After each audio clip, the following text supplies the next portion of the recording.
friends, patrons, fellow artists, welcome, welcome, welcome! My name is Vincent Crummles, actor, writer, director, master of revels, patron saint of theatre, and, for the duration of this short run, appointed manager and proprietor of this one. Rejoice, dear friends, rejoice!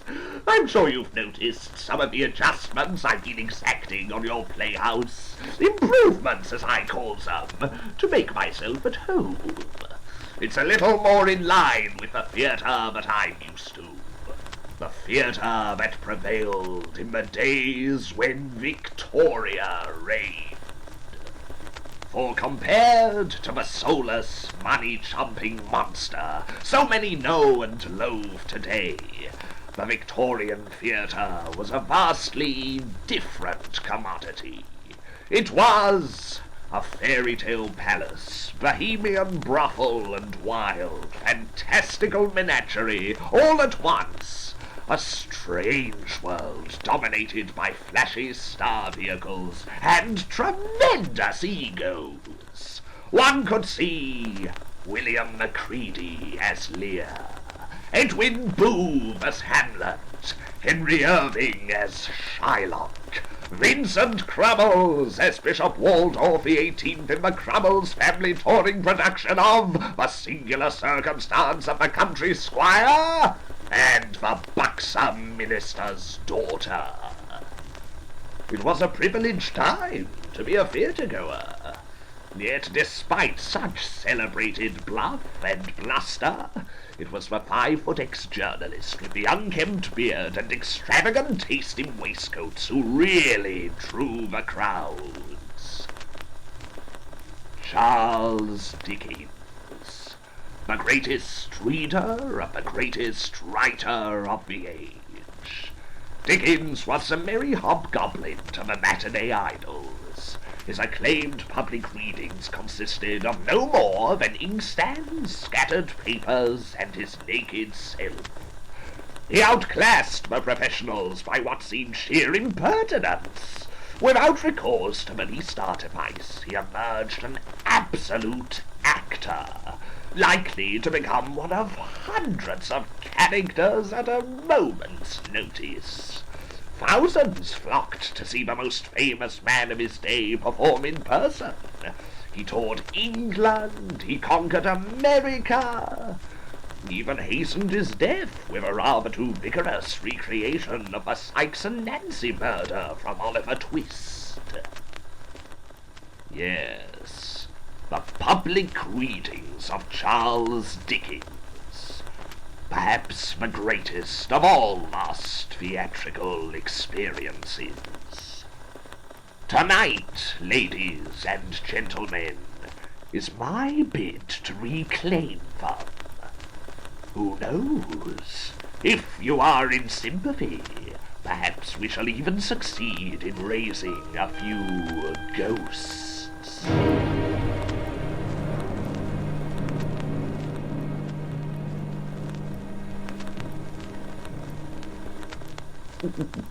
In any case, we can but try. Our first item is taken from the Pickwick Papers. Charles Dickens' first popular success is a breakthrough novel, as it were. It deals with the character of Mr. Pickwick, who is taken to court by his landlady, Mrs. Bardell, after the poor, demented hussy gets it into her head that Pickwick has promised to marry her and failed to deliver on the bargain. Now our hero Pickwick is an innocent man, but the odds are stacked against him.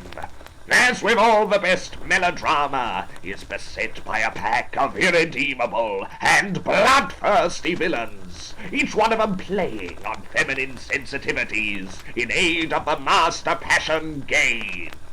And the worst of the lot are that unscrupulous pair of spiteful lawyers, the loathsome and deplorable Dotson and Fogg. Will our man Pickwick save the day and take his justified revenge?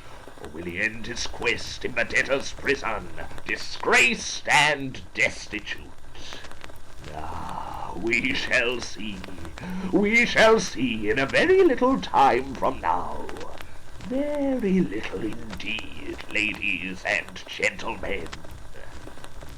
However, we require the services of our thespian. Oh, drat it all, where is the man? Ah, yes, ferreting around up the back, with those infernal placards he insisted on. A bit of a pillock, but don't worry, you'll get used to him. Now then, up with the lights and on with the show. Prepare yourselves for the merciless onslaught of Bardell and Pickwick. I'll be seeing all of you a little later.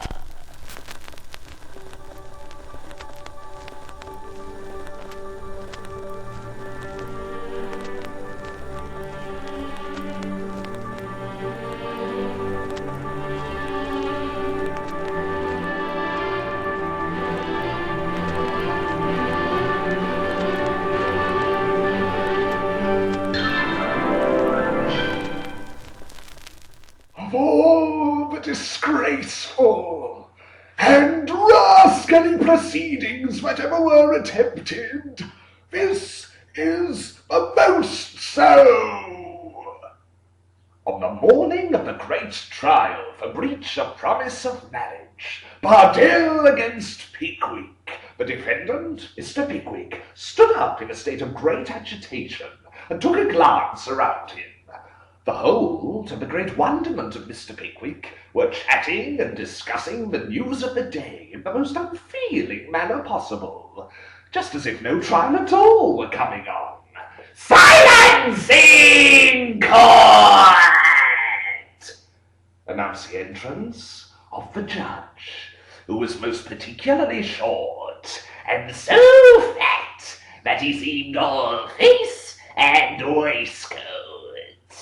He rolled in on his two little turned legs, and having bobbed to the bar having bobbed to him, put his two little legs underneath the table, and his little three-cornered hat upon it.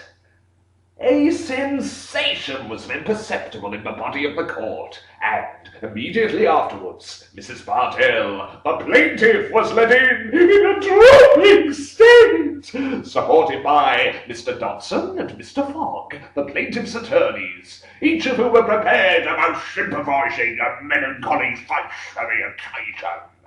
Mrs. Cluppins, her bosom friend, number one, was then led in, leading in Master Bardell, whom she placed on the floor of the court in front of his hysterical mother, a commanding position in which he could not fail to awaken the full commiseration and sympathy of judge and jury.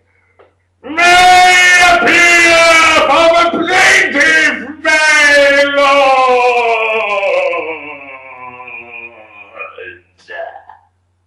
said Mr. Sergeant Buzfuz. "Who is it with you, Brother Buzfuz?" said the judge. Mr. Skimpin bowed to intimate that he was. "Sergeant Buzfuz and Mr. Skimpin for the plaintiff," said the judge, writing down the names in his notebook. I appear for the defendant, my lord," said Mr. Sergeant Snubbin. "Anybody with you, Brother Snubbin?" "Mr. Funky, my lord." "For the defendant, Sergeant Snubbin and Mr. Monkey. Go